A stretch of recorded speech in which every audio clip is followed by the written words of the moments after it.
तो रोटी की जगह पे क्या आ गया? पाव आ गया। सब्जी की जगह पे क्या आ गया? आलू की टिक्की आ गई, बराबर है। और प्याज की जगह पे क्या बोलते हैं उसको, सैलेड की जगह पे क्या, सारी चीजें आ गई। अब देखने को गए तो कैसे दिख रहा है? बैलेंस डाइट दिख रहा है, नहीं दिख रहा है?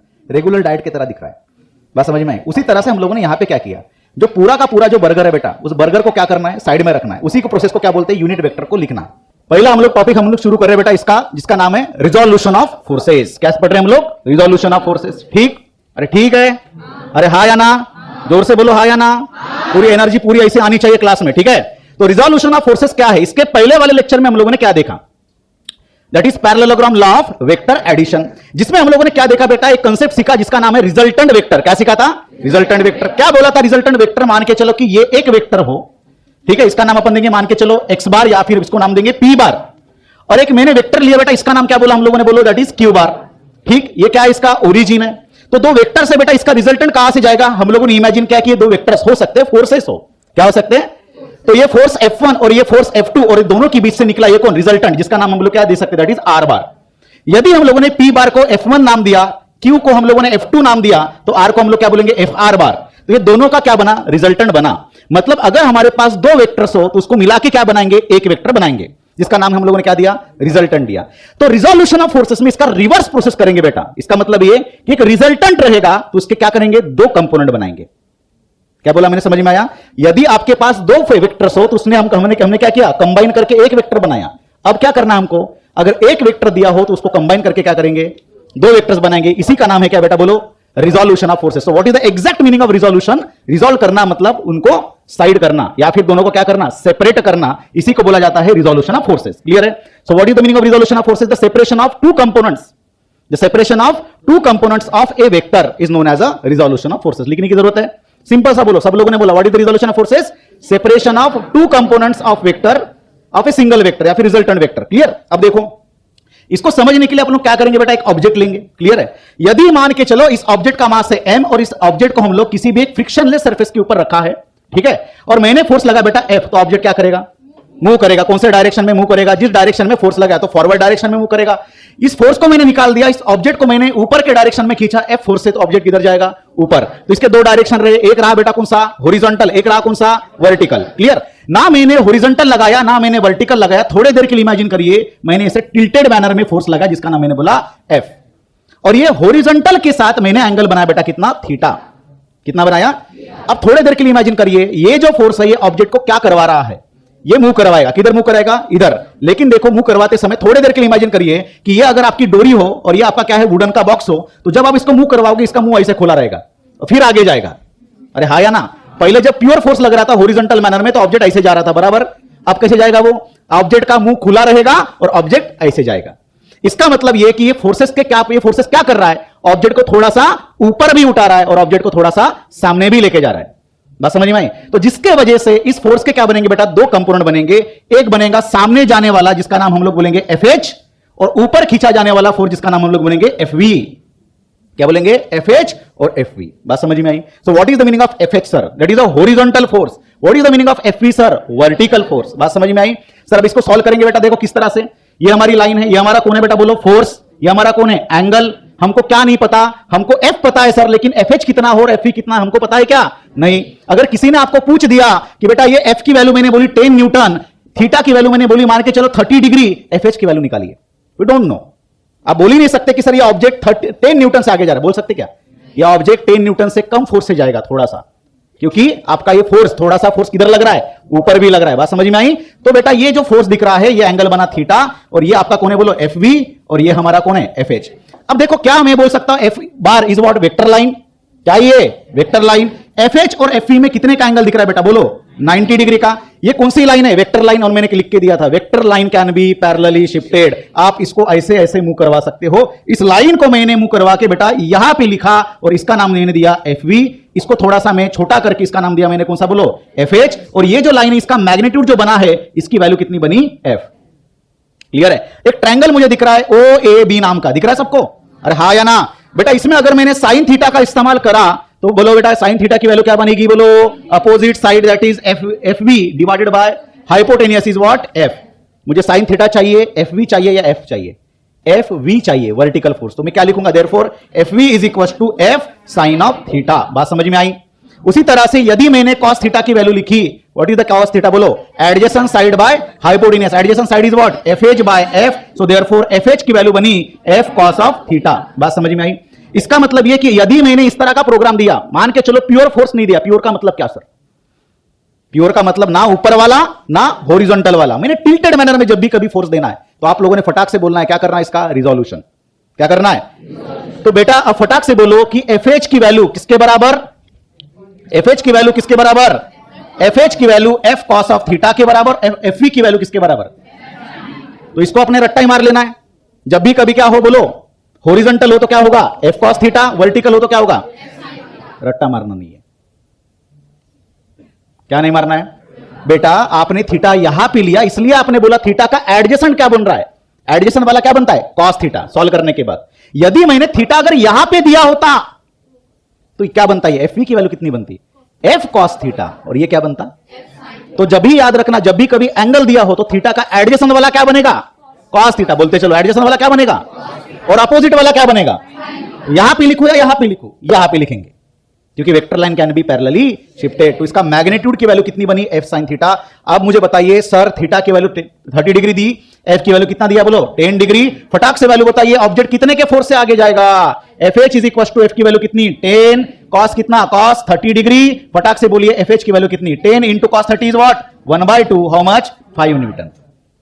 आई बात समझ में, सॉरी कितना बनाइए, √3/2, कितना बनेगा 5√3, और FV की वैल्यू किसके बराबर बोलो, that is 10 into how much, cos 30 is 1/2, कितना बना 5 न्यूटन। इसका मतलब आपका ऑब्जेक्ट कितने फोर्स से आगे बढ़ रहा है, 5√3।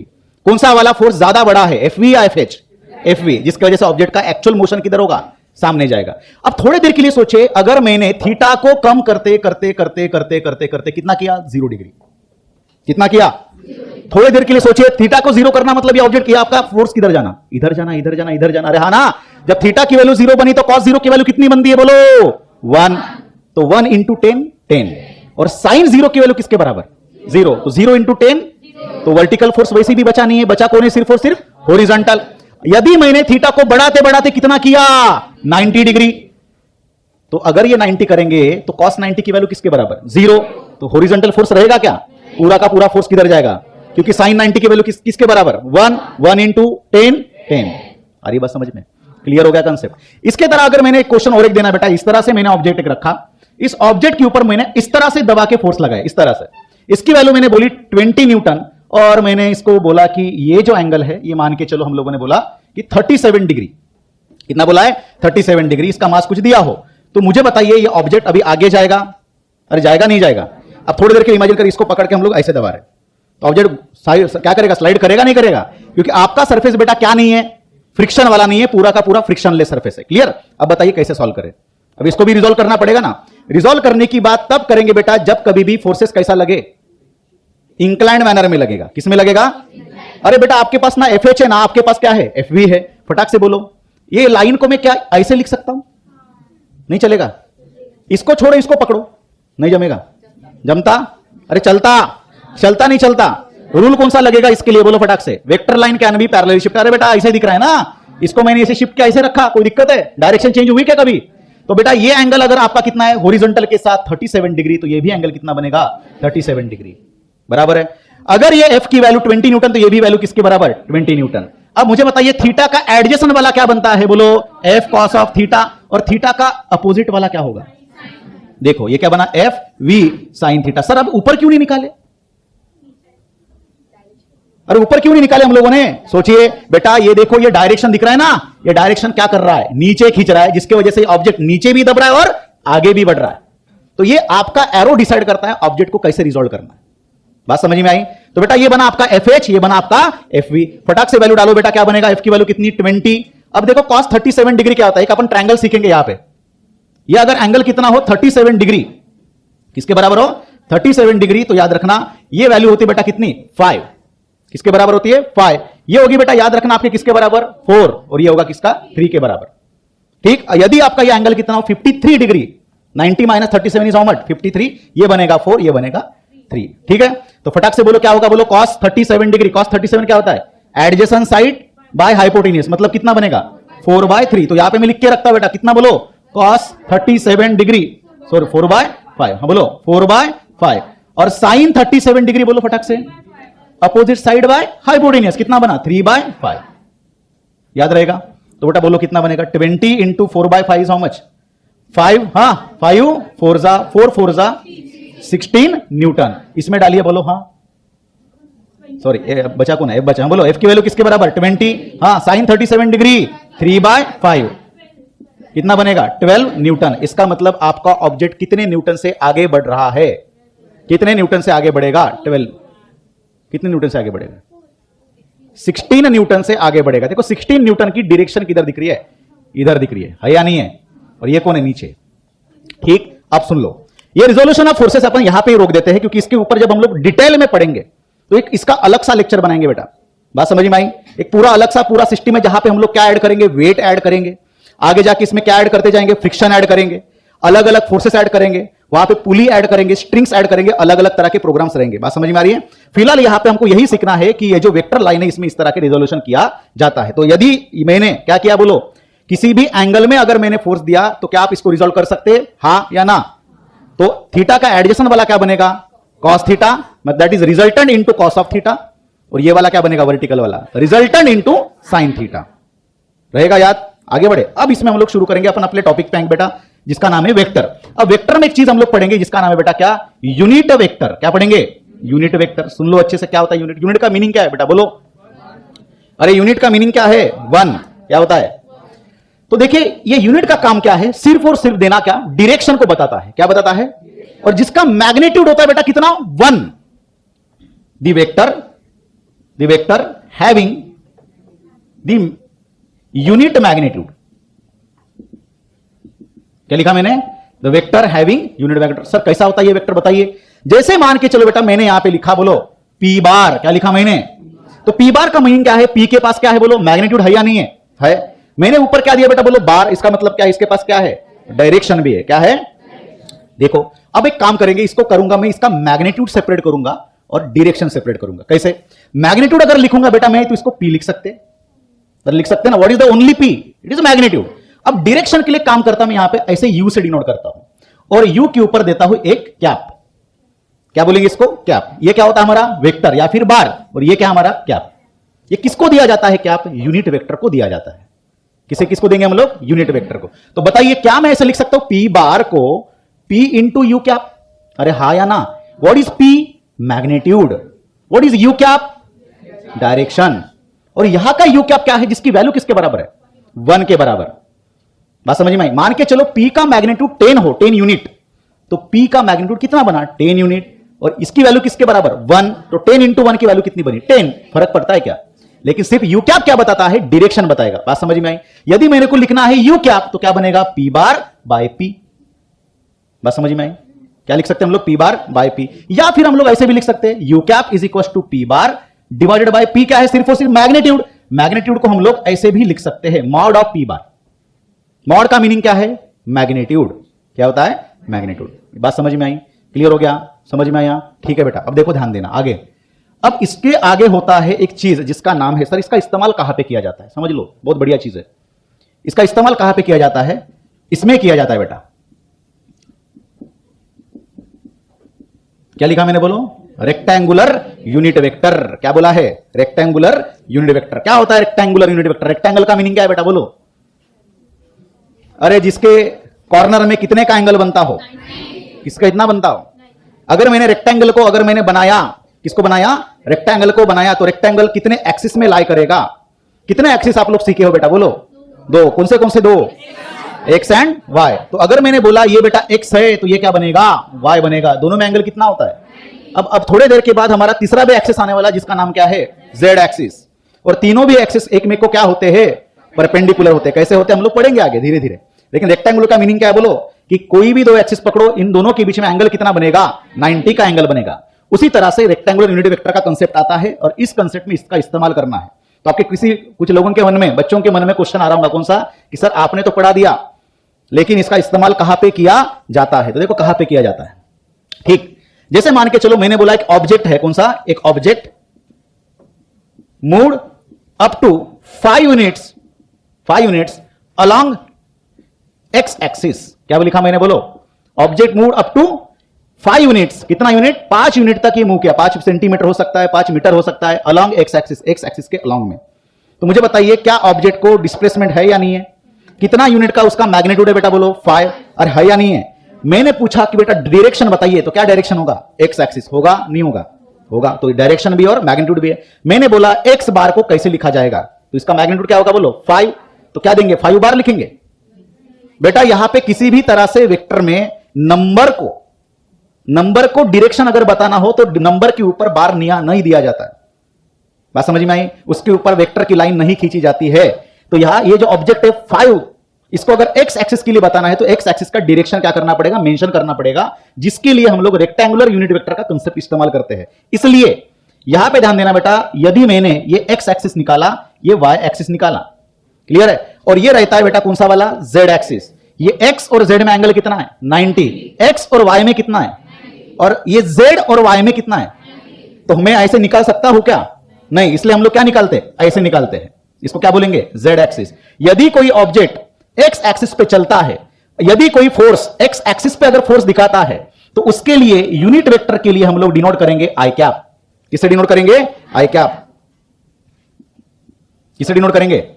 उसी तरह से यदि कोई ऑब्जेक्ट, यदि कोई फोर्स, यदि कोई कौन C vector line Y axis में हो, तो उसके लिए यूनिट वेक्टर के लिए हम लोग क्या दिखाएंगे? जे कैप। क्या दिखाएंगे? और जेड के लिए होगा बेटा कौन सा? के कैप। आई जे के। क्या बोलेंगे? आई जे के। So this is I cap, J cap and के कैप। समझ में आई बात? क्लियर हो गया कंसेप्ट? अब देखो आगे बढ़ेंगे, ठीक है? अब इसमें यहां तक समझ में आया कि सभी को? तो अब यहां पे काम करेंगे बेटा कि मैंने एक काम करना है कि यहां पे एक एक्स एक्सिस निकालता और यहां पे निकाला मैंने कौन सा? Y axis. क्लियर है? एक मैंने वेक्टर लाइन खींची, जिसका रिजल्टेंट लाइन मैंने बोला बेटा कौन सा? दैट इज आर बार। कितना बोला है? आर बार। अब यहां पे देखिए ये लाइन कहां से खींची गई है? ओरिजिन से। ध्यान से सुनना मैं क्या बोलना चाहता हूं। कहां से खींची गई है? ओरिजिन से। क्लियर? इसका मतलब एक काम करेंगे, एक वेक्टर की लाइन, तो इसके कितने कंपोनेंट बने बेटा? ये अगर एंगल कितना हो? थीटा, तो आर बार के 2 कंपोनेंट्स बनेंगे। एक बनेगा कौन सा? बोलो आर एक्स। बोलो आर एक्स बार। और ये वाला कौन सा कंपोनेंट बनेगा? बोलो आर वाई बार। ये समझ में आया? क्या मैं आर वाई बार को यहां पे भी लिख सकता हूं? आर वाई बार। क्या मैं इसको ऐसे बोल सकता हूं कि ऑब्जेक्ट ओ से ए पे गया और ए से बी पे आया, मतलब ही ओ से बी में आया। कौन सा लॉ का इस्तेमाल किए? थलाइवा। क्या होता है थलाइवा? Triangle law of vector addition. समझ में आ रही बात? धीरे धीरे आगे बढ़ रहे हैं हम लोग। देखो अब कोई भी स्टेप अगर आपको समझ में ना आए तो आने वाला कैलकुलेशन बिल्कुल समझ में नहीं आएगा। ठीक?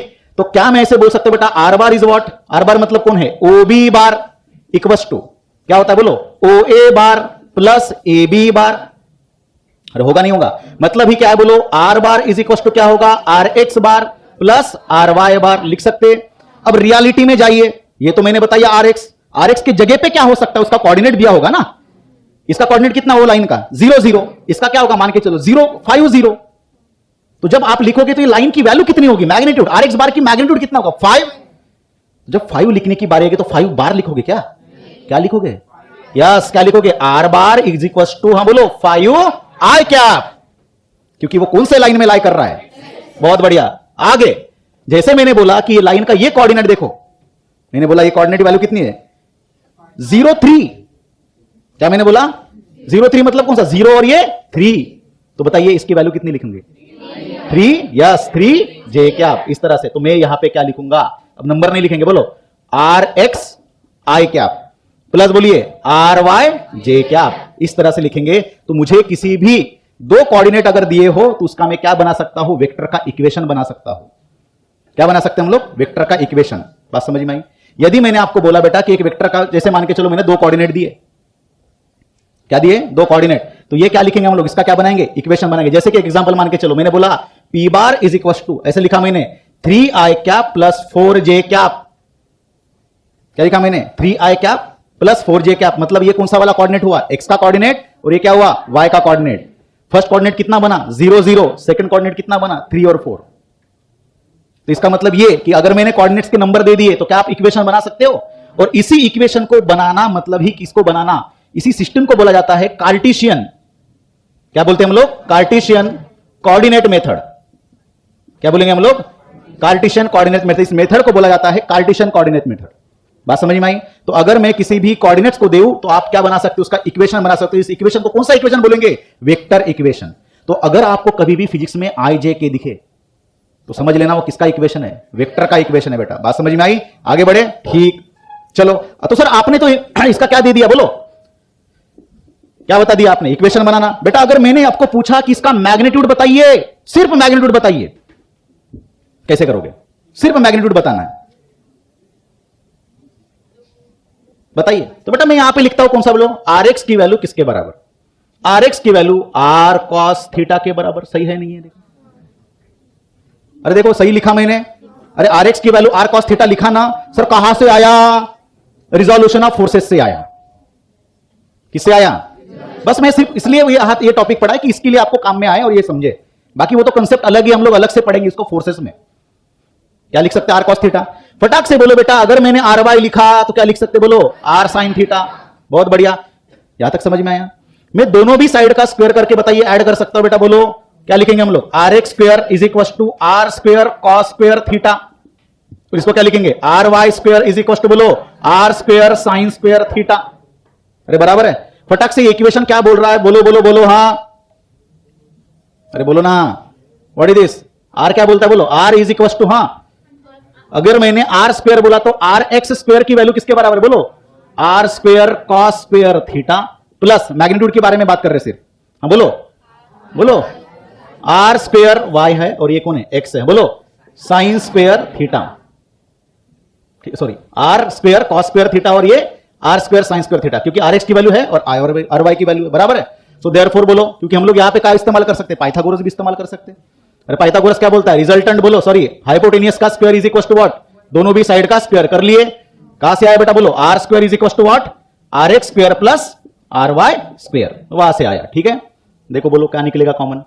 Are square is equal to bracket में क्या बनता है? बोलो sine square theta plus cos square theta और ब्रैकेट के बाहर निकला आर स्क्वायर। इसको क्या बोलेंगे? आर, इसको नाम देंगे रिजल्टेंट।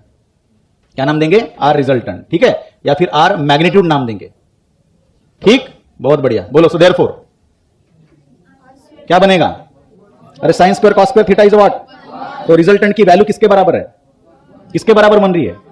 आर स्क्वायर के बराबर। तो आर रिजल्टेंट की वैल्यू किसके बराबर? आर के बराबर ही बन रही है ना।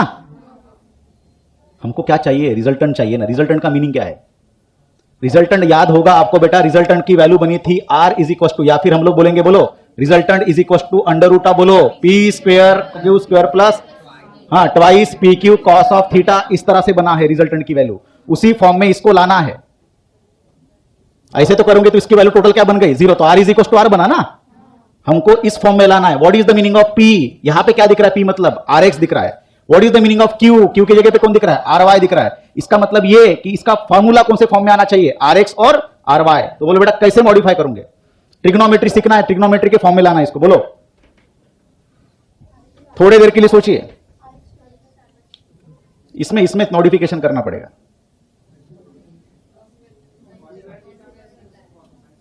बोलो बोलो बोलो। हाँ, अगर ऐसे करेंगे तो आर इज आर बना ना। ऐसा नहीं पाइए, ऐसा नहीं चाहिए। कैसा चाहिए? इस फॉर्मेट में चाहिए बेटा जो अपन ने सीखा है। बोलो कैसे करोगे? कौन बताएगा? हाँ, उस फॉर्मेट में कैसे लाओगे पूरी इक्वेशन को? 1/sin। सोचिए थोड़ी देर के लिए।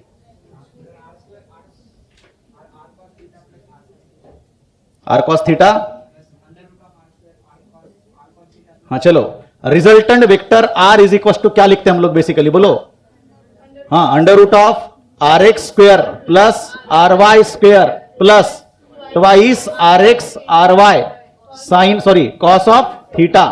नाउ थोड़ी देर के लिए सोचिए, आर एक्स का कंपोनेंट और आर वाई का कंपोनेंट दोनों में कितने का एंगल है? थीटा का है या 90 का है? मैंने क्या पूछा? What is this theta? Theta किसके बीच का एंगल होता है बेटा? इसको मैं थोड़ी देर के लिए एंगल अलग लिखता हूं, फाई। ये फाई एंगल किसके बीच का होता है? बोलो फटाक से। ये एंगल लिखोगे थीटा या ये एंगल होता है? बेटा यहां पे जो दो कंपोनेंट दिए ना, उन दोनों के बीच का एंगल होता है, हमेशा याद रखना। पीछे वाले तो कितने का एंगल बन रहा है? तो cos 90 की वैल्यू कितने बराबर? 0 के बराबर। तो टोटल टर्म किसके बराबर? तो बचा कौन है बेटा? r is equal to under root of क्या बनता है, r x square plus are y square, जिसकी भी वैल्यू किसके बराबर, आर के बराबर। अगर मैं सॉल्व करता हूं तो उसके बाहर क्या निकलता है, आर ही निकलता है ना। तो अगर मैं फॉर्मेट चेंज करता हूं तो फॉर्मेट कौन सा लिखा मैंने, कौन से फॉर्म में लिखा, आर एक्स और आर वाई के फॉर्म में। तो ये क्या है सर, ये है इसका क्या, मैग्नीट्यूड। क्या है, तो इसका मतलब सर यदि हमारे पास ऐसे एंगल में फोर्स लगे हो अदर देन 90, तो कौन सा फॉर्मूला इस्तेमाल करोगे, P square plus Q square plus twice P Q cos of theta. और अगर आपके वेक्टर वाला दिखे, मतलब कौन सा बोलो, कार्टेशियन कोऑर्डिनेट के फॉर्म में दिखे, तो फटाक से समझ लेना थीटा का वहां पे कंसेप्ट ही नहीं आता, कॉस थीटा वाला कंसेप्ट नहीं आएगा। क्या लिखोगे directly, r x square plus R Y square, खत्म। क्योंकि थीटा की वैल्यू बननी कितनी है 90, तो कॉस 90 की वैल्यू किसके बराबर, 0। तो याद रखना, इतना कंसेप्ट बढ़िया बन गया कि वेक्टर क्या बोलता है कि अगर मेरे पास क्या हो, रेक्टेंगुलर यूनिट वेक्टर हो, मतलब क्या दिखे, आई दिखे, क्या दिखे, जे दिखे, क्या दिखे, के दिखे, तो फटाक से क्या बना लेना, उसका मैग्नीट्यूड अगर मैंने पूछा तो क्या लिखोगे बेटा, बोलो, r is equal to under root of are x square plus, अगर मान के चलो मैंने एक इक्वेशन दे दिया बेटा ऐसे, जैसे कि देखो r bar is equal to, इसी इक्वेशन को मैं 3D के फॉर्म में लिखता हूं। 3D मतलब कितने कोऑर्डिनेट्स बनेंगे, 3। जैसे मान के चलो एक मैंने डॉट लिखा, समझ लो इसको, मैंने अगर डॉट लिखा, इसके कोऑर्डिनेट कितने बनेंगे,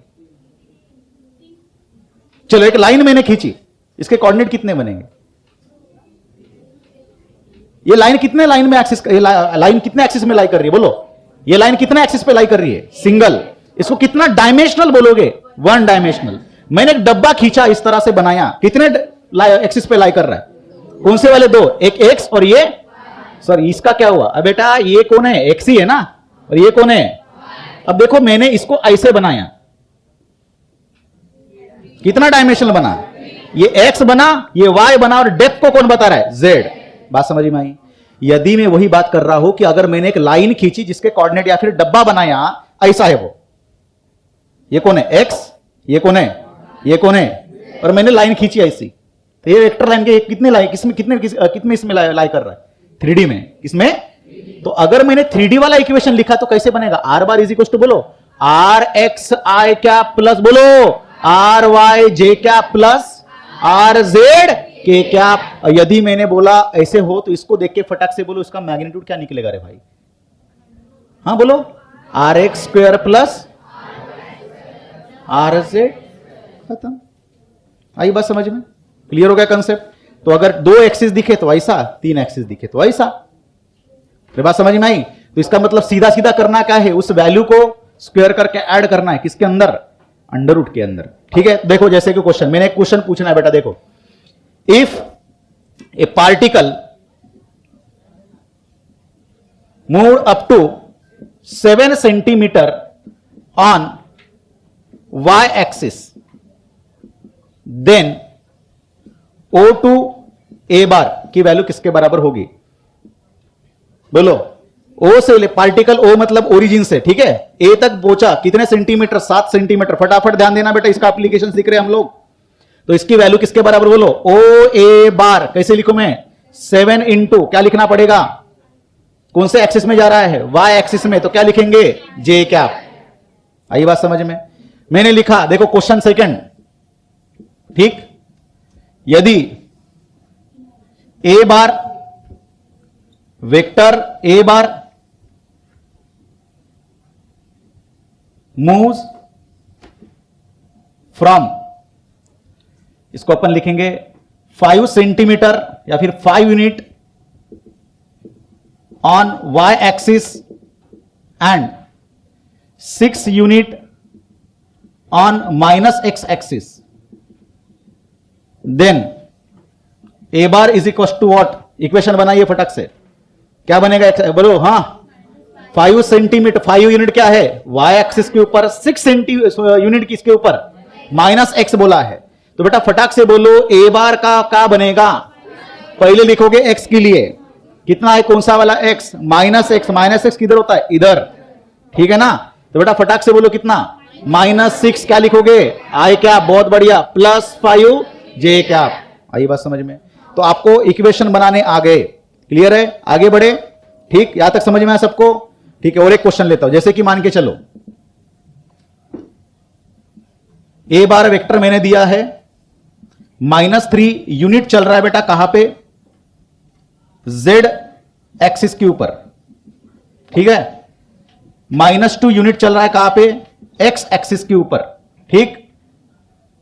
और 2 यूनिट चल रहा है कहां पे, -y एक्सिस के ऊपर। बोलो, a bar is equal to क्या लिखोगे, -3 यूनिट z मतलब कितना, माइनस, पहले किसका लिखोगे, x के लिए क्या होगा, -2i कैप, y के लिए -y एक्सिस बोला है, दैट इज -2j कैप, बहुत बढ़िया। -3 कहां पे, z के लिए, तो -3 a कैप, बहुत बढ़िया। अब फटाक से एक काम करना, इस वाले इक्वेशन के लिए मॉड ऑफ ए निकाल के बताइए, इस वाले इक्वेशन में भी मॉड ऑफ ए निकालिए। सर क्या होता है mod of A, mod of A का मतलब होता है बेटा इसका क्या, मैग्नीट्यूड, क्या होता है, मैग्नीट्यूड, इसलिए क्या देना हम लोग को, मॉड देना है। क्या मैंने बोला मॉड मतलब, फटाक से बोलो, हाँ, अंडर रूट ऑफ, बोलो बेटा, under root of -6 square plus 5 square, यहां से आया, बहुत बढ़िया। बोलो क्या बनेगा, अंडर रूट ऑफ 36 प्लस 25 कितना बनेगा, 61। जो वैल्यू किस में रहेगी, पॉजिटिव में रहेगी, क्योंकि इधर क्या लिखा है हम लोगों ने, मॉड में ही लिखा है, तो मॉड में ही आएगा, आंसर पॉजिटिव में आएगा बेटा, ठीक है। इसका बोलिए मैग्नीट्यूड किस में आएगा, मॉड में लिखा मैंने, बोलो -2 square plus -2 square plus -3 square, square करने से वैसे भी वो माइनस निकल जाएगा बेटा। बोलो 4 + 4 + 9 कितना बना, बोलो अंडर रूट ऑफ यूनिट। आई बात समझ में। तो हम लोगों ने वेक्टर को बनाना सीखा और उस वेक्टर के इक्वेशन का मैग्नीट्यूड निकालना सीखा, यहां तक समझ में आया। अब हम लोग आगे बढ़ेंगे जिसका नाम है क्या, वेक्टर एडिशन। क्या पढ़ेंगे हम लोग, वेक्टर एडिशन, ठीक। चलो तो अभी अपन स्टार्ट कर रहे बेटा, जिसका नाम है क्या, बोलो, हाँ, addition and subtraction of vectors. तो जो हम लोगों ने पॉइंट्स कवर किए, पहला कौन सा सीखा हम लोगों ने, रिजोल्यूशन ऑफ फोर्सेस। उसके बाद क्या सीखा हम लोगों ने, यूनिट वेक्टर, और यूनिट वेक्टर में आई जे के को जोड़ दिया तो कौन सा बन गया, रेक्टेंगुलर यूनिट वेक्टर। बात समझ में आई। और रेक्टेंगुलर की यूनिट वेक्टर के बाद हम लोगों ने क्या सीखा, उसका क्या निकालना, मैग्नीट्यूड का निकालना, बराबर है, बहुत बढ़िया। अब addition and subtraction of method, बहुत इजी तरीका बेटा। जैसे मान के चलो मैंने एक इक्वेशन दिया, a bar is equal to, बोलो, ax i cap plus ay j cap plus az k cap, बराबर है। इस तरह से एक जनरलाइज इक्वेशन मैंने आपके सामने रखा है, बराबर है। चलो एक दूसरा इक्वेशन हम लोग बोल सकते हैं बेटा, कौन सा, that is b bar is equal to, बोलो, bx i cap plus by j cap plus bz k cap. तो कितने इक्वेशन दिख रहे हैं, 2 इक्वेशन दिख रहे हैं। मैंने अगर आपको बोला a बार प्लस b बनेगा बेटा, याद रखना है, i का i के साथ, j का j के साथ और k का, इस तरह से प्रोग्राम चलेगा। Plus bx i cap plus ay plus by j cap plus az plus bz k cap, इस तरह से प्रोग्राम चलेगा। अब आपके सामने क्वेश्चन आता है कि सर क्या हम लोग ax प्लस by ऐसे नहीं कर सकते क्या, ठीक है। तो सबसे इंपॉर्टेंट चीज आती है कि ऐसे क्यों नहीं कर सकते। तो इसका सबसे इंपॉर्टेंट चीज कि हमको यह समझना पड़ेगा कि i का i के साथ, j का j के साथ और k का k के साथ ही हम लोग एडिशन क्यों करते। तो फिर से एक बार बता रहा हूं, देखो, मान के चलो कि हमारा कौन सा एक्सिस है, एक्स एक्सिस, ये हमारा कौन सा है, वाई एक्सिस, ठीक, ओके। मान के चलो कि बेटा यहां से एक ऑब्जेक्ट निकला, कहां तक पहुंच रहा है, इस डायरेक्शन, इस पॉइंट तक पहुंचा। कहां से निकला, ओरिजिन से निकला, और कहां तक पहुंचा, यहां पे ए पॉइंट तक पहुंचा, क्लियर है। ए से निकला बेटा, कहां तक पहुंचा, इस बी पॉइंट तक पहुंचा, क्लियर है। तो कितने यहां पे इसके पॉइंट्स दिख रहे हैं, कितने वेक्टर्स की लाइन दिख रहे हैं, 2 वेक्टर्स। एक कौन सा है, ये वाला एक वेक्टर और ये वाला सेकंड वेक्टर। बात समझ में आई, ओके। इसको अपन नाम देंगे कौन सा, इसका नाम देंगे ए बार, और इसको हम लोग नाम देंगे बी बार, ठीक है। 2 वेक्टर्स बने, और ये जो दिख रहा है इसका मतलब triangle law of vector addition के हिसाब से कोई पार्टिकल, कोई ऑब्जेक्ट ओ से यहां तक पहुंचे, मतलब इसका नाम देंगे पी, और पी से कहां तक पहुंचे, क्यू, इसका मतलब कहां से कहां पे पहुंचा, ओ से लेके क्यू तक पहुंचा। तो वेक्टर एडिशन सबको आता है, ठीक है ना। चलो बेटा अब ध्यान देना, इसको मैं थोड़ा सा एक्सटेंड करता हूं। देखो ए का रिजोल्यूशन ऑफ फोर्सेस में, रिजोल्यूशन ऑफ वेक्टर्स में क्या सीखा, ये जो दिख रहा है ए बार के कितने कंपोनेंट बन सकते हैं, 2 कंपोनेंट। ये वाला कौन सा, ए एक्स, और ये वाला कौन सा, ए वाई। तो ए एक्स की वैल्यू क्या बनती है, ए कॉस ऑफ थीटा। तो हम लोग कॉस साइन में नहीं पढ़ेंगे, सिर्फ बोलिए बेटा ये क्या बनेगा, ए एक्स बनेगा, अरे बनेगा। और ये वाला जो बनेगा ये कौन सा बनेगा, यहां तक बोलो, ये बनेगा बेटा ए वाई, बहुत बढ़िया। उसी तरह से बोलो ये वाला, ये जो वेक्टर दिख रहा है इसका ये कंपोनेंट, तो यहां से ऐसे गिना जाएगा ना, यहां से इस यहां पे ये कौन सा बनेगा, ये वाला, ये कौन सा बनेगा बी एक्स, और ये बी का ये वाला कंपोनेंट खड़ा वाला ये, तो यहां पे लिखूं या यहां पे लिखूं, हम लोग डायरेक्टली यहां पे भी लिख सकते हैं। तो ये इतनी लाइन कितनी किसके बराबर, बी वाई। ये तो समझ में आया सबको। तो ये जो अब दिख रहा है इसको मैं नाम देता हूं बेटा आर बार। ये आर बार क्या दिख रहा है, ए बार प्लस बी बार का क्या दिख रहा है, रिजल्टेंट। अरे दिख रहा है नहीं दिख रहा है, इस रिजल्टेंट के भी दो कंपोनेंट बन सकते हैं। तो देखो यहां से लेके ये आर का ये वाला कंपोनेंट, ये टोटल क्या बन सकता है बोलो, आर एक्स, और ये आर का ये वाला कंपोनेंट ये क्या बनेगा, आर वाई। अगर मैं पूरे ज्योमेट्री को देखूं तो हमको बता सकते हैं कि आर एक्स की वैल्यू किसके बराबर, ए एक्स प्लस बी एक्स के बराबर, ए एक्स प्लस बी एक्स के बराबर। और ये वाली आर वाई की वैल्यू किसके बराबर, ए वाई प्लस बी वाई के बराबर। यहां तक समझ में आया, बहुत बढ़िया। अब मुझे पता है कि आर बार क्या होता है। आर बार हमको पता है बेटा आर एक्स आई कैप होता है और आर वाई जे कैप होता है, नहीं होता है बेटा। ये जो दिख रहा है आपको आर का ये वाला कंपोनेंट कौन सा है, आर एक्स। क्या ये आर एक्स कौन सा वाला कंपोनेंट इसमें जा रहा है, एक्स एक्सिस में, तो क्या लिखेंगे आर एक्स आई कैप, और ये वाला क्या है। तो अगर मैं ऐसे लिखूं कि एक पार्टिकल यहां से यहां पे गया, मतलब कहां से गया, जीरो से लेके कहां तक पहुंचा, यहां तक, तो कौन सा वाला लिखोगे, आर एक्स आई कैप। और यहां से यहां पे पहुंचा मतलब क्या है, r x r y j cap, बराबर है। लेकिन हमको पता है बेटा कि आर एक्स की वैल्यू क्या है, बोलो are bar is equal to, r x is what, a x plus b x i cap plus are y क्या है बोलो, a y plus b y j cap. और यदि हमारे पास कितने कोऑर्डिनेट्स होते, 3 कोऑर्डिनेट्स होते, अब 2 कोऑर्डिनेट्स के फॉर्म में लिखा हम लोगों ने, 3 कोऑर्डिनेट्स होते तो इक्वेशन कैसा बनता, ऐसा बनता। बात दिख रही है। तो क्या लिखा मैंने, ए x plus b x i cap, A y plus b y j cap, यहां से आया। आ रही बात समझ में, क्लियर हो गया कंसेप्ट। तो याद रखना बेटा सिंपल सा है कि हम लोग क्या बोल सकते हैं, जैसे मैं हमेशा पढ़ाते समय ये चीज बोलता, कौन सा बोलो, इमली का किसके साथ, इमरू के साथ, किसका, इमली का किसके साथ, इमरू के साथ, जूही का किसके साथ, झमरू के साथ, ठीक है। और बचा कौन सा, के, दैट इज कुहू का किसके साथ, कमरू के साथ, ठीक है। किसका, इमली का इमरू के साथ, जूही का जमरू के साथ, और कुहू का कमरू के साथ। मतलब आय का किसके साथ, आय के साथ, जे का किसके साथ, जे के साथ, के का किसके साथ, के के साथ। इस तरह से एडिशन होगा, रहेगी बात याद, ठीक है बेटा। आप देखेंगे हम इसके ऊपर क्वेश्चन, जैसे कि मान के चलो एक क्वेश्चन मैंने दिया कि आपके पास 2 वेक्टर्स है, कैसे, मान के चलो P bar is equal to, मैंने लिखा 4x आई कैप या फिर 4 i cap plus 3 j cap minus 2 k cap, दिख रहा है सबको। और यहां पे लिखा मैंने Q bar is equal to 2 i cap minus 2 J cap plus 3 k cap. कितने वेक्टर्स दिख रहे हैं, 2 वेक्टर्स। यदि मैं आपको बोलता बेटा नंबर 1 क्या करो, P बार प्लस Q बार करो, तो क्या होगा इसका आंसर बताइए, डायरेक्टली ऐड होगा। तो यहां पे मैं लिख सकता हूं 4 i cap plus 3 j cap minus 2 k cap plus, बोलो 2 i cap minus 2 J cap plus 3 k cap. तो इसका मतलब ये कि डायरेक्टली एडिशन किसका किसके साथ, आई का आई के साथ। तो कितना बनेगा, 4 plus 2 that is 6 I cap plus ये वाला इसके साथ 3 माइनस 2 1, तो 1 लिखने की जरूरत नहीं, सिर्फ क्या लिखेंगे, जे कैप माइनस 2 प्लस 3, तो क्या बनेगा, प्लस के कैप। बात समझ में आई, बहुत बढ़िया। सेकंड क्वेश्चन, P बार माइनस Q बार, सब्ट्रैक्शन बताइए कैसे बनेगा। पहले लिख लेंगे बेटा 4 i cap plus 3 j cap minus 2 k cap बराबर माइनस ऑफ, बोलो 2 i cap minus 2 J cap plus 3 k cap. ठीक, जब तक प्रैक्टिस नहीं होती उसको लिखते चलिए इस तरह से स्टेप बाय स्टेप। बोलो 4 माइनस 2 माइनस 2 बराबर, आई कैप निकला बाहर, ओके, प्लस 3 कौन है, माइनस माइनस प्लस 2 जे कैप।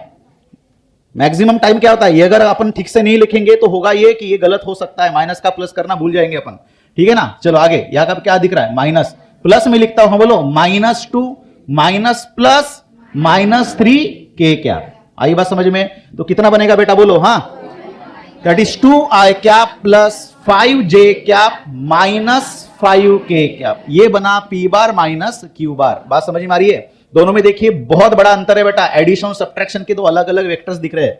बात समझ में आई।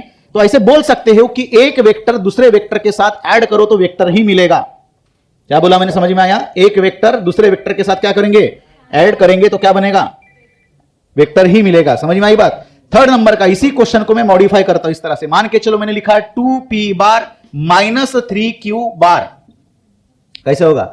तो बेटा यहां पे हम लोग क्या करेंगे, p बार को क्या करेंगे 2 से मल्टीप्लाई, और बाद में क्या करेंगे, सब्ट्रैक्ट करेंगे बेटा। तो इसको मल्टीप्लाई करो 2 से और इक्वेशन लिखो, बोलो that is 8i cap plus 6j cap minus 4k cap. बहुत बढ़िया, माइनस इन ब्रैकेट, हाँ इसको कितने से मल्टीप्लाई करोगे, 3 से, बोलो 6i कैप माइनस, हाँ प्लस, ठीक है क्या करना है, सब्ट्रैक्शन करना है, सब्ट्रैक्ट कर सकते, बोलो 8 क्या बनेगा, ठीक है कितना बनेगा, बहुत बढ़िया। देखो बेटा कैसे होगा, कितना बोला आप लोगों ने, 2i कैप, ये 8 मैंने लिखा, ठीक है ना, मेरे को क्या करना है, सब्ट्रैक्ट करना है बेटा, बराबर है। तो कितना बनेगा, ये कितना मिला 6, हाँ बोलो i कैप प्लस फिर से 6, उसके बाद माइनस माइनस प्लस 6 क्या j cap plus in bracket, हाँ -4 माइनस प्लस -9 k कैप। बहुत बढ़िया, बोलो बेटा कितना बनेगा, 2i कैप, ठीक, प्लस -13, ये रहा किसका आंसर, 2p बार माइनस 3q बार। आई बात समझ में, क्लियर हो रहा है कंसेप्ट? सिर्फ हम लोग एडिशन और सब्ट्रैक्शन की बात कर रहे हैं, क्लियर हो गया? मल्टीप्लिकेशन का कंसेप्ट हम लोग अगले लेक्चर में पढ़ने वाले, ठीक है? अब हम लोग आगे बढ़ेंगे। यदि मैं आपको ऐसे इस तरह के क्वेश्चन दे दूं, क्वेश्चन, ठीक है, मान के चलो if we draw a vector, if we draw a vector from p, उसके कोऑर्डिनेट्स दिए बेटा कितने, 3 2 -1 2 point q 2 2 2, then find pq bar and its magnitude. क्या लिखा बोलो, क्वेश्चन समझ में आया? बहुत बढ़िया, पहले क्वेश्चन को समझो बेटा, ठीक है? अगला ये टॉपिक है, ये तो सबको समझ में आया होगा, एडिशन सब्ट्रैक्शन। अभी देखो नया टॉपिक है यहाँ पे, ठीक है? देखो क्या बोला मैंने, एक 2 पॉइंट दिया है, कौन सा, फर्स्ट पॉइंट दिया बेटा कौन सा, बोलो p पॉइंट, सेकेंड पॉइंट दिया कौन सा, q पॉइंट, ठीक बेटा ध्यान देना, समझेगा नहीं तो फिर रोना आ जाएगा, ठीक है? एक पॉइंट दिया है p पॉइंट, सेकेंड पॉइंट दिया है q पॉइंट, ठीक? उसके अपने अपने कोऑर्डिनेट्स दिए हैं। ऑब्वियस सी बात है, जरूरी नहीं कि उसके पास x और y के कोऑर्डिनेट रहे, ठीक है? हमको पता है सबको कितने कोऑर्डिनेट्स होते हैं, कितने एक्सेस होते हैं, 3। तो मान के चलो 3 2 -1, तो ये रहा हमारा कौन सा एक्सिस, x एक्सिस, ये कौन सा है y, और ये कौन सा है z। अब बताइए 3 2 -1 कहां पे आएगा पॉइंट, ये रहेगा 3, ये रहेगा 2 और ये रहेगा -1, यहां पे एक पॉइंट आया। बात समझ में आ रही है? माइनस इसलिए क्योंकि पीछे ले रहा मैं z का, ठीक? सेकंड बताइए, ये रहा एक पॉइंट, इसको अभी इमेजिन करिए, सेकंड पॉइंट बोलो बेटा 2 2 2, मतलब 2 2 और 2, एक पॉइंट यहां पे आया। तो लाइन में जब खींचूंगा कहां से कहां पे खींचूंगा, p से लेके q तक खींचूंगा, ऐसी एक लाइन बनी। बात समझ में आई? यदि मैं इसको ड्रॉ करूं थोड़े देर के लिए, तो इमेजिन करिए ये x y और z जब निकालो तो इस तरह से कुछ लाइन बनी, नहीं बनी? जब हम लोग ड्रॉ करेंगे इसको 2D में ही दिखेगा ना, क्योंकि हमारा पूरा बोर्ड जो है वो किसमें है, 2D में है। तो जब ड्रॉ करेंगे तो 2D में दिखेगा दिखने वाले को, ठीक है? तो ये जो लाइन बनी बेटा इस तरह से, ये हमारी एक वेक्टर लाइन बनी है, दिख रही है? ये हो सकता है कौन है, डिस्प्लेसमेंट हो सकता है, ये कौन हो सकता है, वेलोसिटी वेक्टर लाइन हो सकती है, ये कौन हो सकता है, फोर्स हो सकता है, कुछ भी हो सकता है जो क्या है, वेक्टर है, ठीक? इस पॉइंट का नाम बताओ बेटा कितना है, p, और इस पॉइंट का नाम क्या बेटा, बोलो q। क्या मैं इस p वाले कोऑर्डिनेट को 3 2 -1 के जगह पे ऐसे लिखूं, x1 y1 z1, वही तो कोऑर्डिनेट है। और इसका मैं कोऑर्डिनेट ऐसे लिख सकता, बोलो x2 y2 और z2। इसको थोड़ा बड़े में लिखेंगे, x1 y1 और z1, ठीक? x2 y2 और z2। ये कौन है बेटा, बोलो ये है हमारा कौन, ओरिजिन, ठीक? अब सुन लो अच्छे से, सर हमको बनाना है क्या, pq बार बनाना है। क्या बनाना है, pq बार। जब pq बार बनाना हो तो इसका बनेगा इक्वेशन। देखो जब ये क्या बोल रहा है, pq bar is what, he is nothing but the vector line, है ना? तो इक्वेशन जब बनेगा तो वेक्टर फॉर्म में रहेगा। तो कौन से फॉर्म में, वेक्टर मतलब कौन सा फॉर्म, कार्टेशियन कोऑर्डिनेट के फॉर्म में। इसका मतलब उसके अंदर क्या होना चाहिए, i j k। तो बेटा जब ऐसा इक्वेशन बनेगा, याद रखना मैं क्या लिखने जा रहा हूं, x2 -x1 i cap plus, बोलो y2 -y1 j cap plus हाँ Z2 माइनस Z1 के क्या। जब इसको पढ़ूंगा मैं तो ऐसे लिख सकते हैं हम लोग, that is final minus initial. क्या लिखेंगे हम लोग? Final minus initial. ये बात समझ में आई? तो डायरेक्टली अगर मैं इसका फाइनल आंसर निकालने जाऊं तो डायरेक्टली अब देखो वैल्यू अगर पुटअप करोगे बेटा तो फाइनल वाली की वैल्यू कितनी दिख रही है? 2। x2 की जगह पे कौन है? 2। और x1 की जगह पे कौन है? 3। तो दैट इज 2 माइनस 3 माइनस 1। तो आंसर क्या आएगा? माइनस आई कैप। क्या आएगा? माइनस आई कैप। नहीं समझ में आ रहा? Final minus initial. ठीक, ओके। इसमें बताइए y2 माइनस y1, y2 की जगह पे कौन है? 2। यहां पे मैं लिखता हूं, बोलो 2 2 2। और यहां पे कौन है? 3 2 और माइनस 1। बहुत बढ़िया, बोलो बेटा 2 माइनस 2 0 है ही नहीं, छोड़ दो। ठीक, लास्ट वाला बोलो 2 माइनस ऑफ माइनस 1 मतलब प्लस 1, दैट इज 3 के क्या बन रहा है। बहुत बढ़िया। लेकिन ऐसा क्यों लिखते हैं सर हम? क्या इसके पीछे का रीजन क्या है? जब वेक्टर बनाने जा रहे हैं तो फाइनल माइनस इनिशियल क्यों ले रहे हैं? ये तो समझ में आना चाहिए ना। इसके पीछे दो कारण है बेटा। तो दो चीजें जो है आपको समझ में आई थी पहले, जो चीजों का हम लोग यहां पे इस्तेमाल करेंगे। पहला वेक्टर बेटा कौन सा?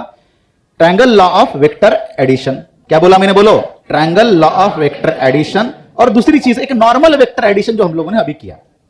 आई बात समझ में? कैसे? देखो इसको मैं समझा के बताता हूं। ये कौन है हमारा?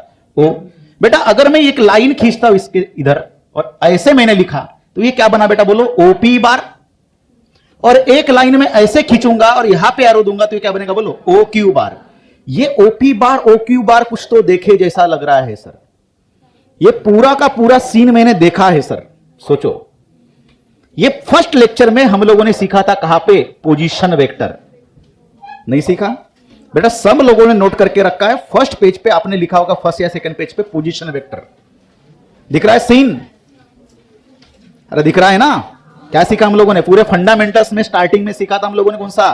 Position vector. दिख रहा है? ऐसा ही सीन दिख रहा था बेटा। बोलो ओपी बार। सुन लो बेटा, इधर ध्यान देना भी। ओपी बार ये किसका पोजीशन वेक्टर है? पी का। और ओ क्यू बार ये किसका पोजीशन वेक्टर है? बोलो इसका है। इसका मतलब ये, सुन लो, इसका मतलब ये कि जो मैं सीन लिख रहा हूं पी क्यू बार, और जब मैंने ऐसे लिखा इसका मतलब क्या है बेटा? बोलो O Q bar minus O P bar है। ये क्या है? ये देखो पी क्यू बार जब लिख रहा हूं और यहां पे मैंने क्या लिखा? x2 minus x1 final minus initial. इसका मतलब क्या है? बोलो O Q bar minus O P bar है। ये नहीं समझे? समझेगा अभी, देखो धीरे धीरे से देखो।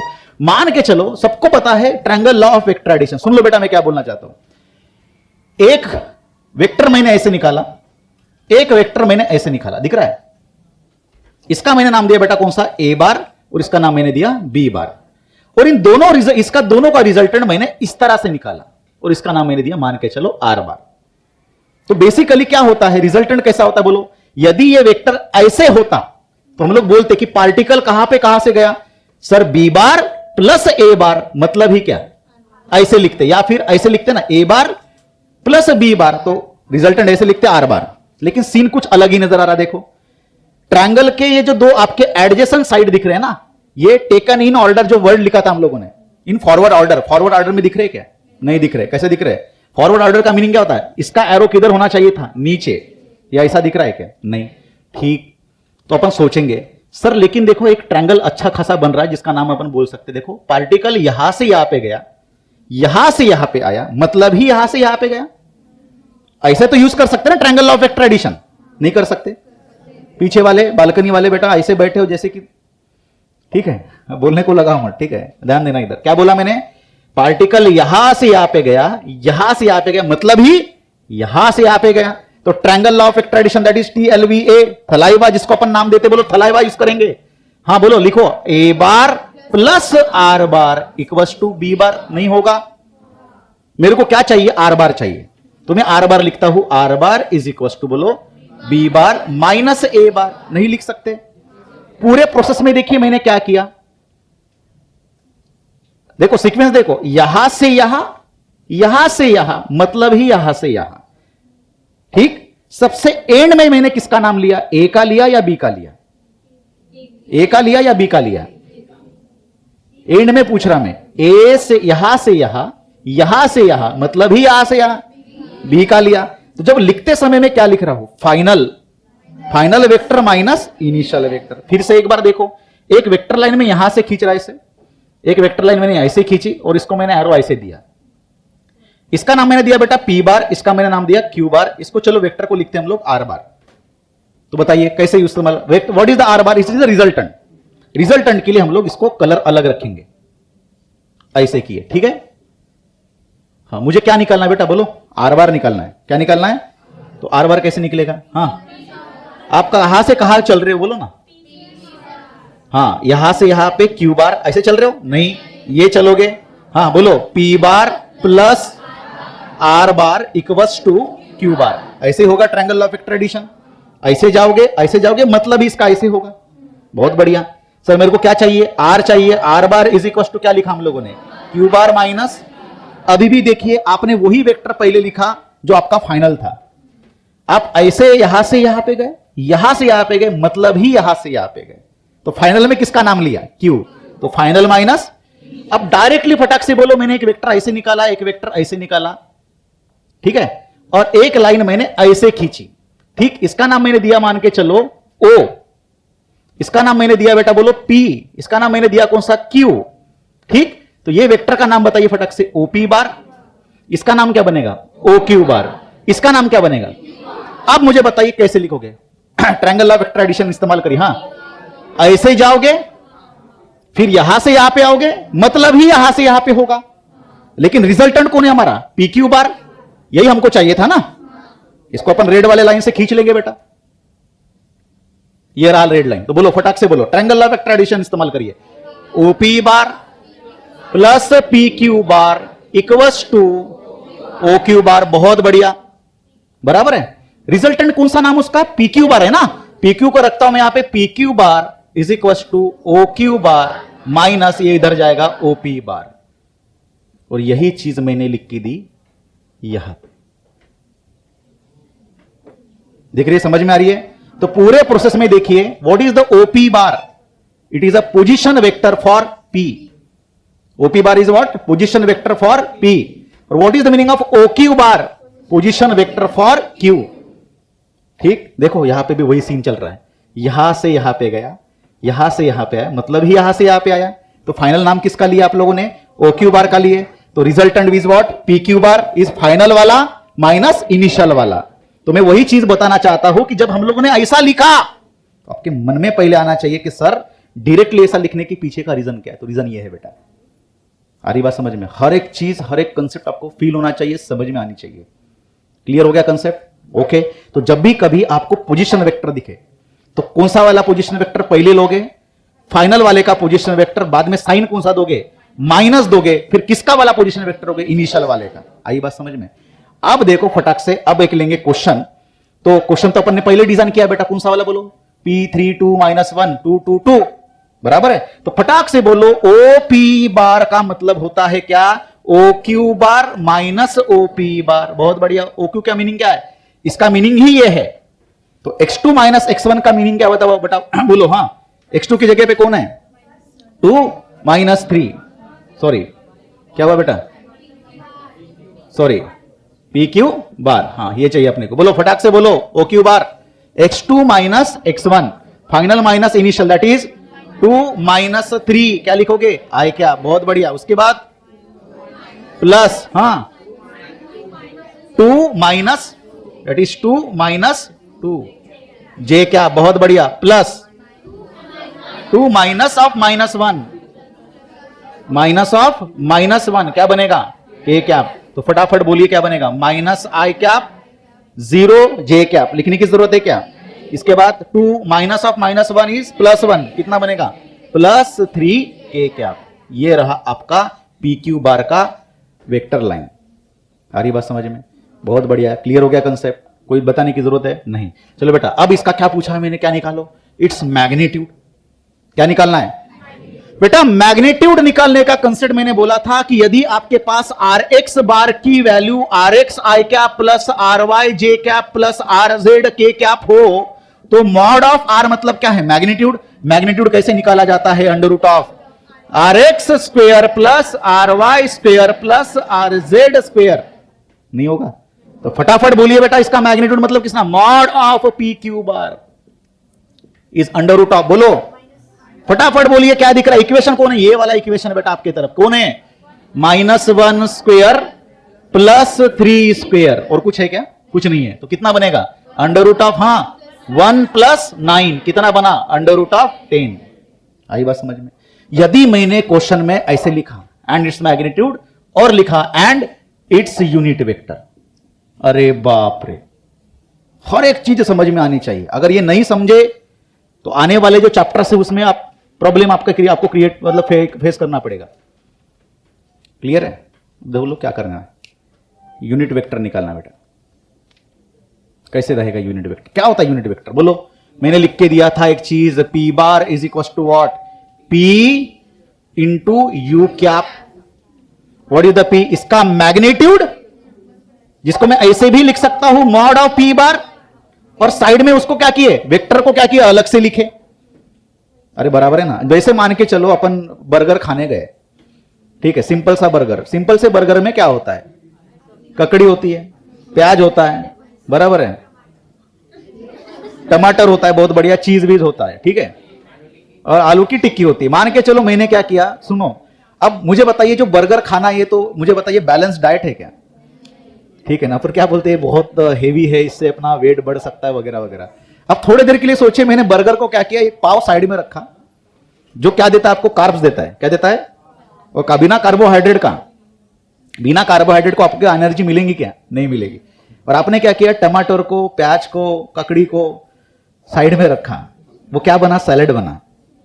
और आलू की सब्जी तो आपको पता है, तो रोटी की जगह पे क्या आ गया, पाव आ गया, सब्जी की जगह पे क्या आ गया, आलू की टिक्की आ गई, बराबर है, और प्याज की जगह पे क्या बोलते हैं उसको, सैलेड की जगह पे क्या, सारी चीजें आ गई। अब देखने को गए तो कैसा दिख रहा है, बैलेंस डाइट दिख रहा है, नहीं दिख रहा है, रेगुलर डाइट की तरह दिख रहा है, बात समझ में आई। उसी तरह से हम लोगों ने यहां पे क्या किया, जो पूरा का पूरा जो बर्गर है बेटा, उस बर्गर को क्या करना है, साइड में रखना है, उसी को प्रोसेस को क्या बोलते हैं, यूनिट वेक्टर को लिखना। हमारी बात समझ में आ रही है। तो मैंने क्या लिखा यहां पे, बोलो, P bar is equal to क्या लिखा है, mod of P bar dot u cap. What is u cap, it is a unit vector जिसका मैग्नीट्यूड 1 है, और ये क्या सिर्फ बताता है, डायरेक्शन। तो ये रही आपकी बर्गर विथ आलू की टिक्की, और ये रहा आपका कौन, सैलेड। बात समझ में आई। चलो बेटा, अब मेरे को क्या, किसके ऊपर फोकस करना है, यू कैप के ऊपर। What is the U cap, U cap is what, P bar by mod of P bar. तो what is the P bar, vector equation, और what is the mod of P bar, magnitude. तो बताओ यहां पे मैंने जो P Q बार निकाला, तो मैं ऐसे लिख सकता हूं, सुन लो, इसका unit vector u cap is equal to, P के जगह पे मैं पी क्यू बार लिख सकता हूं, और पी बार के जगह पे पी क्यू बार लिख सकता हूं मॉड में। ये जो है ये कौन है, ये वेक्टर इक्वेशन है बेटा। वेक्टर इक्वेशन क्या है, बोलो, -i cap plus 3k cap divided bye mod में, बताइए मॉड मतलब ये कितना निकाले थे हम लोगों ने, पी क्यू मॉड में कितना निकाले, √10। ये रहा उसका कौन, यूनिट वेक्टर। आ रही बात समझ में। तो क्या क्या निकालने सीखा हम लोगों ने, बोलो। पहली चीज, पूरे प्रोसेस में क्या निकालना सीखा, कोई भी दो कोऑर्डिनेट्स पॉइंट अगर दिए हो तो उसका क्या निकाल सकते, वहां से क्या बना सकते, वेक्टर का इक्वेशन डेवलप कर सकते, बराबर। वेक्टर का इक्वेशन जैसे डेवलप किए उसका क्या निकाल सकते, बोलो, नहीं, उसका वेक्टर इक्वेशन बना के वेक्टर इक्वेशन बना सकते, वेक्टर इक्वेशन के बाद उसका मैग्नीट्यूड बना सकते, और मैग्नीट्यूड बनाने के बाद क्या कर सकते, यूनिट वेक्टर निकाल सकते। आ रही बात समझ में। तो अब एक क्वेश्चन मैं आपके सामने रखूंगा, इस क्वेश्चन के आधार पर आपको क्या करना है, उसको सॉल्व करके दिखाना है इसका आंसर, ठीक है। करे सॉल्व, ठीक है बेटा, ध्यान देना। कौन कौन दिया है, ए और बी के कोऑर्डिनेट्स दिए हैं, बात समझ में आई। पहले बोला है क्या, find the position vector for A and B. Position vector A और बी के लिए मतलब क्या, पोजीशन वेक्टर फॉर ए। अगर मैं इसको ड्रॉ करूं तो कैसे बनेगा बेटा, बोलो। ये रहा कौन हमारा ए, ये रहा हमारा कौन बी। सबसे इंपॉर्टेंट चीज पहले तो देख लीजिए क्या फाइंड करना है, बी ए बार बोला है, तो स्टार्टिंग पॉइंट कौन होगा, बी, और कौन होगा, ए। ऐसी लाइन होगी, और ये कौन होगा आपका, ओ, और ये कौन होगा, ओ। तो ये कौन बनेगा, ओ बी बार, और ये कौन बनेगा, ओ ए बार। तो O B bar is what, position vector for B, और O A bar is what, position vector for A. तो मैं ऐसे लिखता हूं, O B bar position vector for B, क्या बनेगा, हाँ, बी का देखो कोऑर्डिनेट्स क्या है, ये -2i कैप, सुन लो रे, -j कैप -6k कैप, पूरा वेक्टर बन गया। बात समझ में आई। उसके बाद बोलो, ओ ए बार, इसका वेक्टर क्या बनेगा, हाँ, पोजीशन वेक्टर बोलिए, आप ही बता सकते ए के लिए। हाँ, 3i कैप प्लस जे कैप माइनस 2k कैप, ये बने पोजीशन वेक्टर। अब क्या निकालना बेटा बोलो, बी ए बार बोला है, बी मतलब आपका इनिशियल पॉइंट, ए मतलब क्या, फाइनल पॉइंट। तो यदि मैं ऐसे लिखूं B A bar is equal to, तो फाइनल वाला पहले लोगे, फाइनल कौन है बेटा बोलो, हाँ ओ ए क्या है हमारा फाइनल, तो ओ A bar minus O B bar, ऐसा ही होगा। तो जब मैं लिखने जाऊंगा तो कौन सा आएगा पहले, ये वाला माइनस ये वाला। यदि आपका ए बी बार होता तो आप पहले किसका लेते, बी का लेते पहले, बाद में ए का लेते। अब देखो उल्टा हो गया प्रोग्राम, तो क्या बनेगा बोलो, हाँ 3 माइनस ऑफ माइनस 2 बोलो प्लस 2 कितना बनेगा 5 आई कैप, ठीक। उसके बाद प्लस 1 माइनस ऑफ माइनस क्या बना 2 जे cap, minus 2 minus of minus 6 plus 6, तो माइनस 2 प्लस 6 प्लस 4 के कैप, ये बना कौन आपका बी ए बार। कितने लोगों का बराबर निकला, बहुत बढ़िया, कॉन्ग्रेचुलेशंस।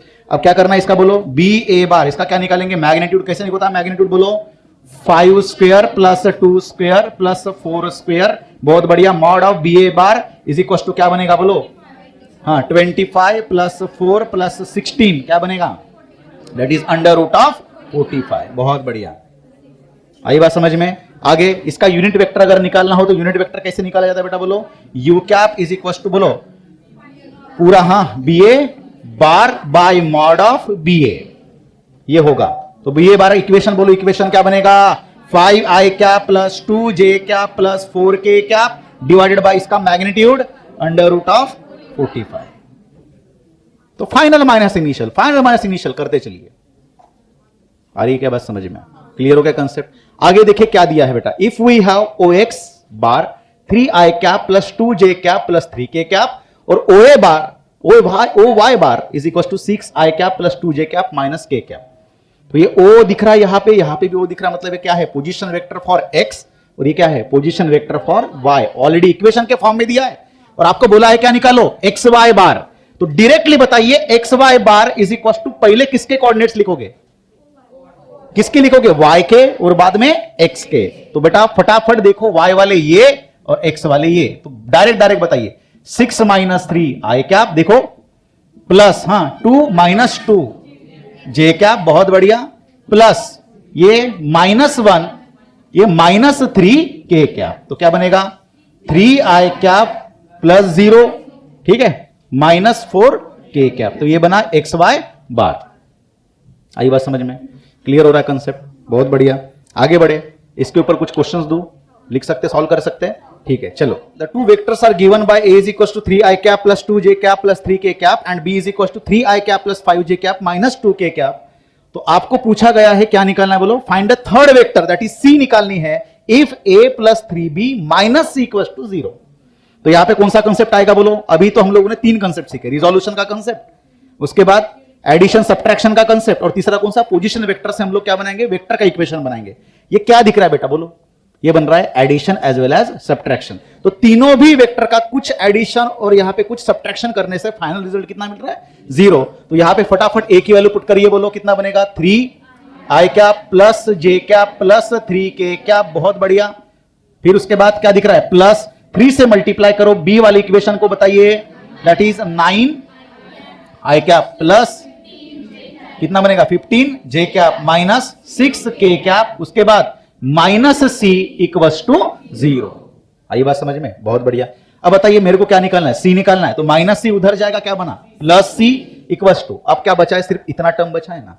क्या चल रहा है, दोनों में कौन सा साइन दिख रहा है, अब दिख रहा है एडिशन, हो सकता है भविष्य में जाके यहां पे क्या दिखे, मल्टीप्लीकेशन भी हो सकता है बेटा। क्या हो सकता है, इसका मतलब ये मैं बोलना चाहता हूं कि आने वाले लेक्चर में यहां पे क्या पढ़ने वाले, मल्टीप्लीकेशन। और मल्टीप्लीकेशन में बेटा है कितने टाइप्स, 2 टाइप, एक है कौन सा प्रोडक्ट, डॉट प्रोडक्ट, और एक कौन सा है क्रॉस प्रोडक्ट, ठीक है। तो बेटा फटाफट बोलो, i का i के साथ, j का j के साथ, k का k के साथ, तो 3 9 12 i कैप बोलो प्लस 1 15 16 j कैप, हाँ -6 प्लस 3 -3, तो कौन सा ऑप्शन दिख रहा है, तो सी आंसर आपका क्या होगा, करेक्ट। आई बात समझ में, ठीक है। आगे बढ़े, ठीक है। Next question, bird flies from -3 metre, 4 metre, -3 metre to, यहां से निकला, मान के चलो ये पोजीशन है कौन सा बेटा, इनिशियल, एक बर्ड निकला, इसका कितना दिया, -3 +4 -3, ये कोऑर्डिनेट निकला। यहां से ये आपका बर्ड जो है यहां तक पहुंचा और इसका कोऑर्डिनेट दिया बेटा कितना, बी का कितना, 7 -2 -3, क्लियर है। तो यहां से निकला यहां तक और पूछा क्या गया, बोलो the birds displacement in unit vector is given by, क्या है, बर्ड का डिस्प्लेसमेंट का निकालनी है वैल्यू। तो कैसे निकालोगे, सीधा बताइए, ये रहा आपका इनिशियल पोजीशन, ये रहा आपका फाइनल पोजीशन, और आपको क्या निकालना है बेटा, बोलो डिस्प्लेसमेंट मतलब कौन, ए बी बार निकालना है। क्या निकालना है, ए बी बार। तो ए बी बार का मीनिंग क्या होगा, फाइनल माइनस इनिशियल वाली वैल्यू। तो फटाफट बोलते चले क्या बनेगा, 7, यहां पे लिखेंगे, थोड़ा दूर लिखता, बोलो हाँ, A B bar is equal to, बोलो 7 माइनस ऑफ -3, आई क्या, बहुत बढ़िया, प्लस -2 -4, जे क्या, बहुत बढ़िया, प्लस -3 माइनस ऑफ -3, के क्या, बहुत बढ़िया। बताइए 7 माइनस माइनस प्लस कितना बना, 10, आई क्या, -6, जे क्या, उसके बाद ये माइनस और ये माइनस, प्लस -3 + 3, तो कितना बना, 10 आई कैप -6 जे कैप, है क्या, है क्या, नहीं है, कौन सा ऑप्शन है, बी आंसर आपका क्या रहेगा, करेक्ट रहेगा। आइए बस समझ में, क्लियर हो रहा कंसेप्ट, बहुत बढ़िया, आगे बढ़े, ठीक है। नेक्स्ट क्वेश्चन, बहुत बढ़िया क्वेश्चन, इसको समझो बेटा क्या बोलना चाहते हैं क्वेश्चन, ठीक है। A particle is moving such that its position coordinate x y are, दो कोऑर्डिनेट दिए हैं एक्स और वाई।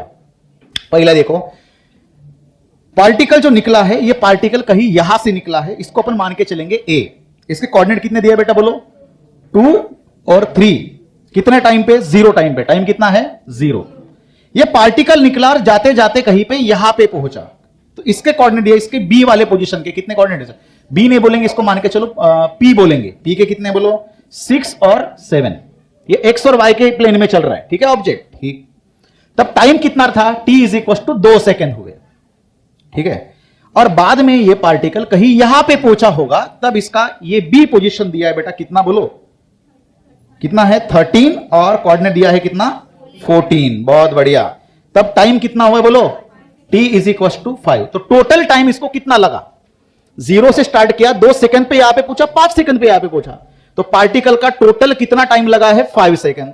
तो यदि मैं ऐसे देखूं तो ये पार्टिकल यहां से निकला और यहां पे पहुंचा, मतलब ऐसा हुआ ना, ये ए पोजीशन, ये बी पोजीशन, ए क्या हमारा इनिशियल, बी क्या हमारा, तो ये क्या बना, A B bar is what, that is displacement, A B bar is what, displacement vector, am I right. अब देखो आगे क्या पूछ रहा है कि average velocity vector that is v average, v average, average का मीनिंग दोनों की क्या, सरासरी, यहां से निकला यहां पे, यहां से निकला यहां पे, मतलब ही यहां से यहां पे। तो एवरेज पूछा है कहां से कब, फ्रॉम टाइम 0 से लेके कहां तक, 5 सेकेंड। तो मुझे बताइए आप, वेलोसिटी का फॉर्मूला क्या होता है, बोलो what is the velocity, velocity होती है बेटा क्या, हाँ बोलो डिस्प्लेसमेंट अपॉन टाइम। डिस्प्लेसमेंट दिख रहा है क्या सबको, कौन है डिस्प्लेसमेंट, ए बी दिख रहा है, ए बी। हमको क्या निकला है, वेलोसिटी, तो velocity is equal to displacement by time. Time कितना लगा, टाइम दिया है क्या, हाँ, टोटल टाइम कितना लगा है, 5 सेकेंड। डिस्प्लेसमेंट है क्या हमारे पास, नहीं, लेकिन हम लोग डिस्प्लेसमेंट निकाल सकते, कैसे सर, तो बेटा आपको निकालना है एवरेज, तो हम लोग बोलेंगे, यहां पे लिखता हूं that is v bar average is equal to that is displacement, मतलब ही कौन, A B bar by time. तो सर अब ए बी बार कैसे निकाले, इसका कोई मतलब आएगा क्या, नहीं, हमको एवरेज निकालना, तो हम लोग एवरेज के लिए ये पकड़ेंगे, बराबर है। तो ए बी बार कैसे निकलेगा, फाइनल माइनस इनिशियल, यही तो सीखा ना हम लोगों ने।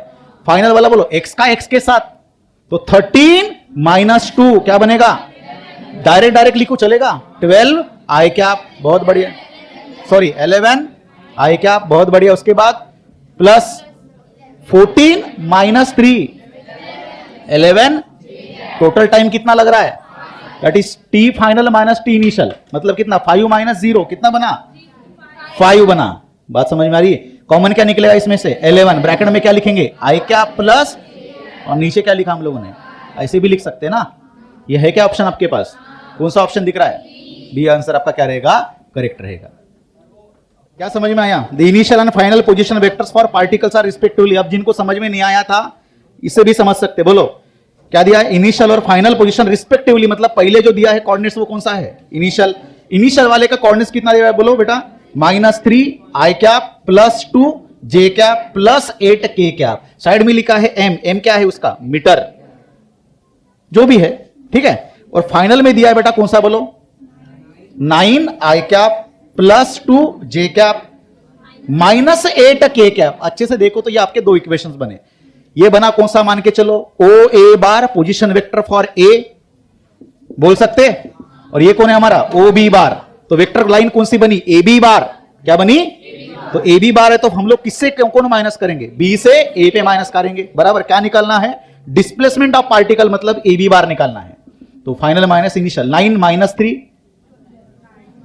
12 i कैप, नहीं 9 -3 12 i कैप, बहुत बढ़िया। फिर 2 - 2 0 -8 ऑफ -8 -16 है क्या ऑप्शन आपके पास, 12 i cap -16 k cap, C option दिख रहा है देखो, बस साइड में लिखा है m, छोड़ दो उसको, नहीं क्या इसको ऐसे नहीं लिख सकते हम लोग, 12 m i कैप, ये माइनस मैंने सामने लिखा, 16 m k कैप, नहीं लिख सकते, तो ऑप्शन कौन सा सही दिख रहा है आपको, सी।